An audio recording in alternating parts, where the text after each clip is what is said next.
Het Simmerblomke. Wij zijn in Rensum geweest en we zijn onderwijs naar Jetske de Groot. Zij had al jaren last van haar knibbel en is onlangs ook opereren. In december had ze een nieuwe knibbel gekregen, maar helaas is het nog net optimaal en had ze er nog steeds last van. Ze moet ook weer opereren worden, dus haar zus Afke die vond wel dat ze wat een oppepperke broeken kon. Dus ik heb er een heel mooi bosje bloemen mijn naam van Jildedas Bloemenboutique uit de Westerheen. Dus die zullen we even bij haar del brengen. Nou, er is volgens mij wel een in de tuin.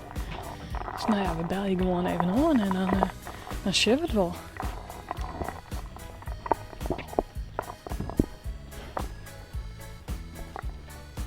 Ja, hier is het.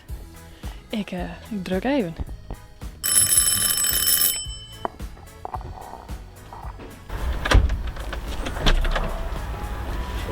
Ah, goeie. Hier ben ik thuis. Eerder net. Helaas. Maar waar is die? Die is naar de Ljouwert. Naar Ljouwert. Eerder je hem heid of zo, ik net.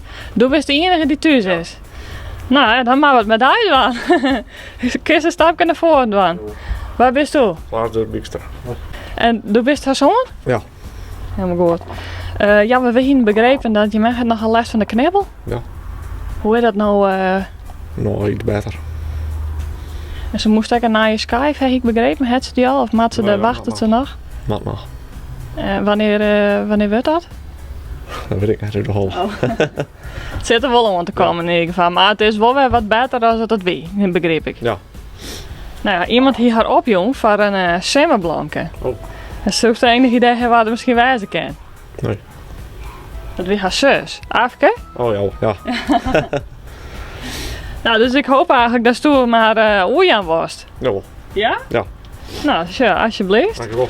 Ja, ze zei, ja, die kan wel een oppepperke broeken, want ze had het al best wel lang volgens mij, hè? Ja. Hoe lang had ze het al? Ja. En dan had ze een scheetje nog zoiets, denk ik. Zoiets. Dat is al een heel mooi skoft. Ja. En altijd last van hoorn. Ja.